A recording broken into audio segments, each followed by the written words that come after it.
Revolusi adalah mimpi ngeri menghantui setiap rejim di abad ini. Kerusuhan, demonstrasi dan pelbagai bentuk penentangan menjadi-jadi. Gejolak rasa, berontak, buat sesetengah pemimpin dihenyak tak tidur nyenyak. Pemimpin diktator jadi buruan. Romania gempar dengan Revolusi Velvet 1989. Revolusi Cedar di Lubnan 2005. Thailand berbaju merah 2005. Iran berselubung hijau 2009. Sementara rejim Hosni Mubarak dihinjak dipijak 2011.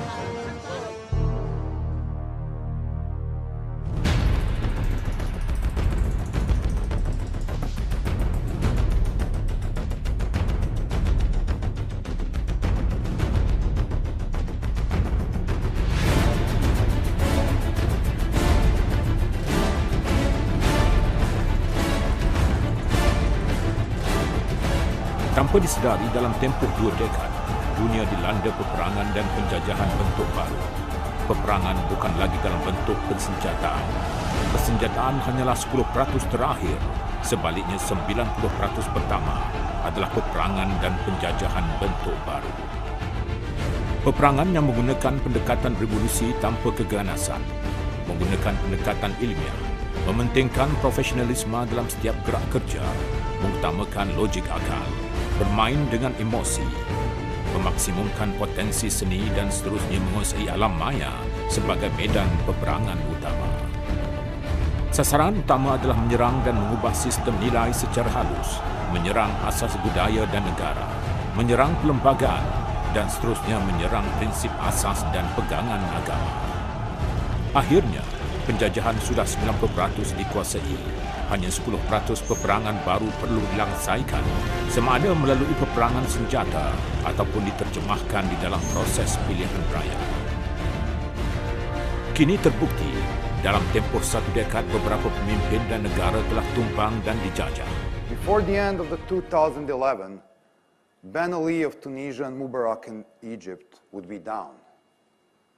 Saleh of Yemen would be on his leave. Assad of Syria seriously challenged. Muammar al-Gaddafi and Osama bin Laden would be dead, and Ratko Mladic would be in Hague. This is going to be one of the worst years for bad guys ever. Mereka yang menjadi pelopor begitu angkuh menonjolkan diri di alam maya. Tidak ada rasa takut dan gentar. Sebaliknya merasa bangga dan menyatakan bahawa revolusi ini telah berkembang di 37 negara dan apinya akan terus marak menyala ke negara-negara lain.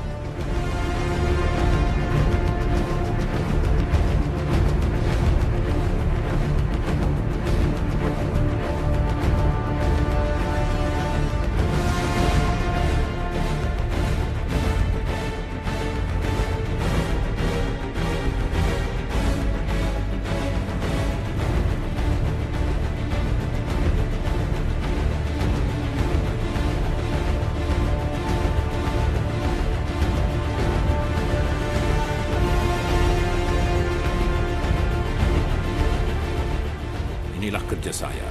Keutamaan saya ialah untuk mengenal pasti bentuk dan potensi tanpa keganasan dari sesuatu perjuangan sebagai cara menumbangkan seseorang pemerintah. Pengkaji, pemikir dan penyumbang kepada pelbagai demonstrasi, menumbangkan beberapa kerajaan dan negara. 2 buah hasil karya ilmiah Jin iaitu How to Start a Revolution dan From Dictatorship to Democracy menjadi kitab dan pegangan panduan unggul kepada aktivis dan kumpulan penentang di 37 buah negara.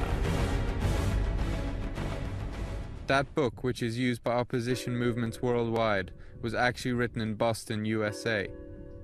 From Dictatorship to Democracy is considered the Bible of the non-violent resistance. The author of this revolution guidebook lives in one of the poorer neighborhoods on the outskirts of Boston.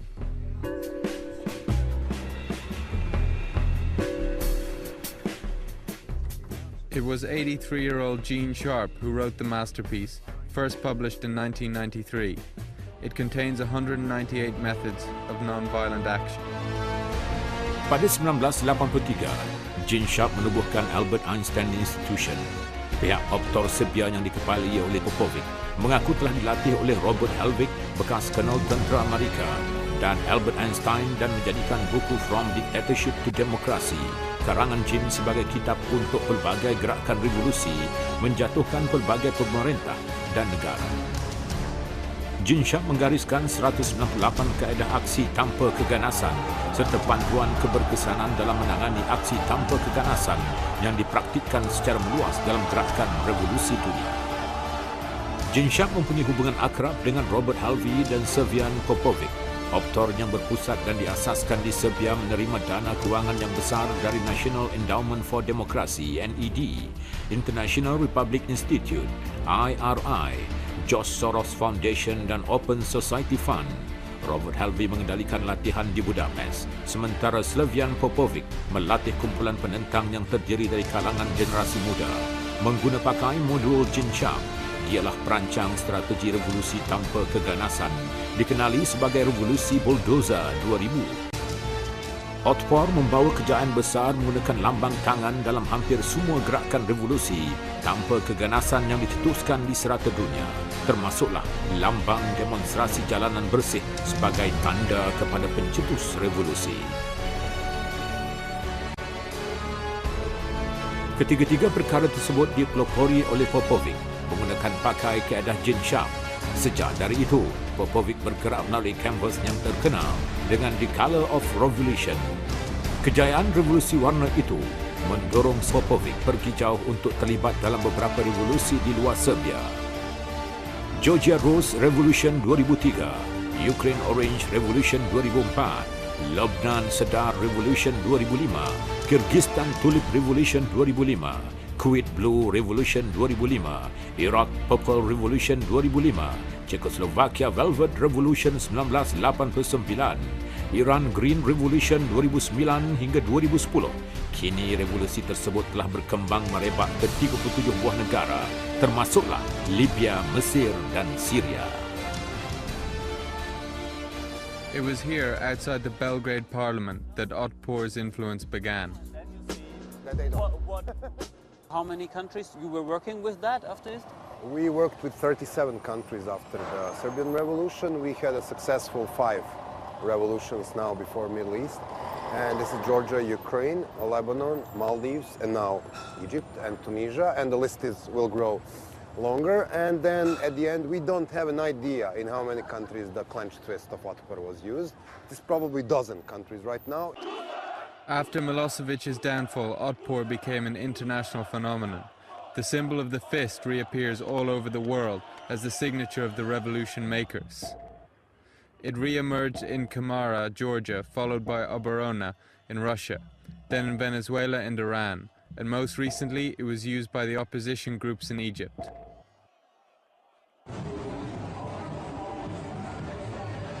So, I mean, my organization's biggest donor is a Serb you're going to meet. His name is Slobodan Đinović, and he's also my partner in this organization. This gives us independence.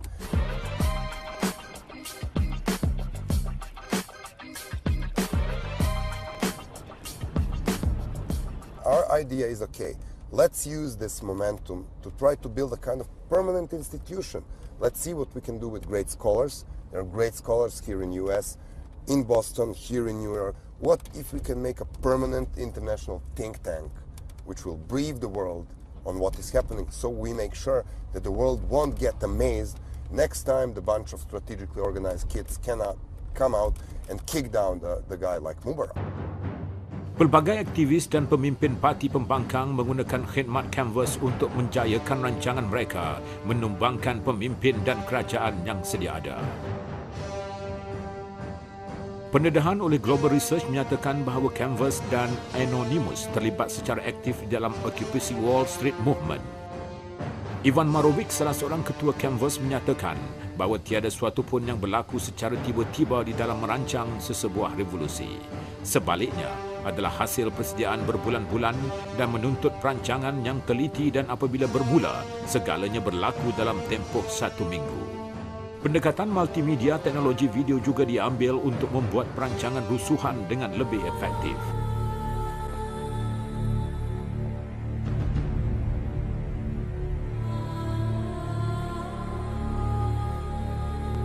Gerakan kerajaan yang berlaku secara terancang di seluruh dunia melalui demonstrasi jalanan yang menggunakan kaedah logo, teknik dan strategi yang sama yang digariskan oleh Gene Sharp dan Canvas. Education Not For Sale adalah alat yang digunakan untuk mendesak, memberi tekanan dan menggugat kestabilan kerajaan yang memerintah. Digerakkan secara profesional, berpandukan garis panduan yang disediakan untuk mengajar, melatih, mencetus dan menjayakan demonstrasi jalanan. Hidup, hidup, hidup, hidup, hidup rakyat, hidup rakyat, takbir. Reformasi, reformasi. Kita tuntut Mansuh PTN, PTN. Percuma ilmu.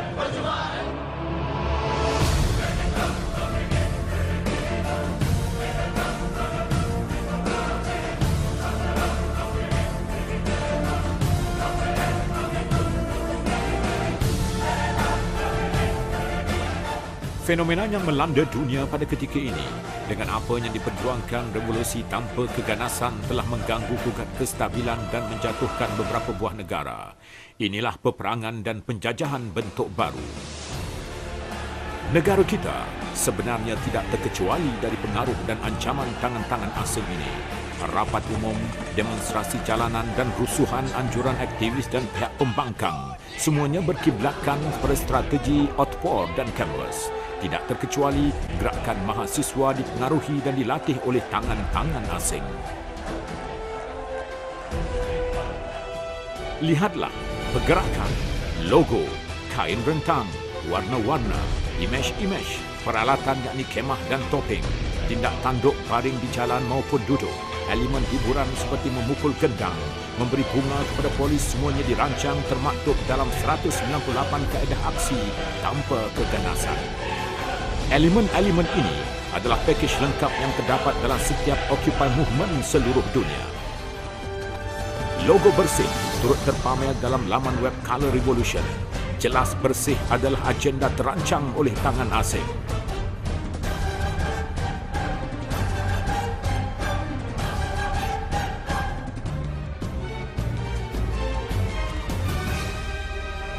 Mahasiswa turut diperalatkan oleh agenda tangan asing.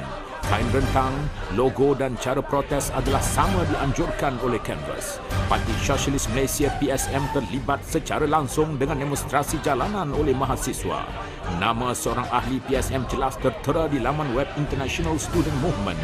PSM jelas sebagai ejen tangan asing.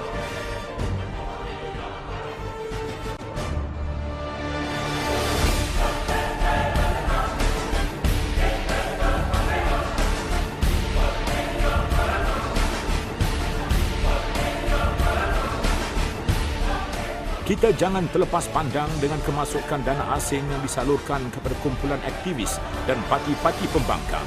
Malah tangan-tangan asing bergerak lebih jauh dari itu, menyuntik ideologi, revolusi, melatih, merancang strategi, memporak-perandakan kestabilan sesebuah negara. From dictatorship to demokrasi, hasil kerja Gene Sharp tidak perlu untuk kita. Kita sememangnya menjunjung demokrasi. Uniknya pula, sistem pentadbiran kita yang berasaskan demokrasi berparlimen, raja berperlembagaan. Rakyat pada hari ini perlu sedar bahawa Pakatan Rakyat diperalatkan oleh kuasa-kuasa asing.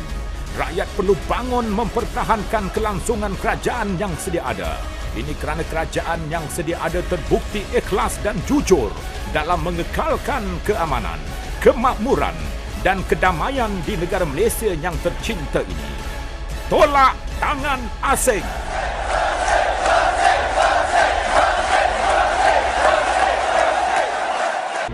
Di bumi bertuah, bukan tangan bersimpah darah merah nafsu serakah. Ingat, tangan kami tidak menggenggam, menyembunyi syaitan direjam. Tangan kami tidak melegam, disambar dosa melebam. Tangan kami bukan penumbuk, dirasuk syaitan terkutuk.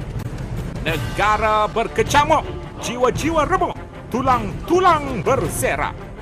Tangan kami adalah penunjuk Memimpin ummah jangan terandung. Tangan kami, tangan pemberi, bukan meminta-minta, kecuali pada dia. Satu Malaysia hasrat takkan padam. Transformasi nasional semarak membalam. Tangan-tangan hitam pasti digodam dipaham.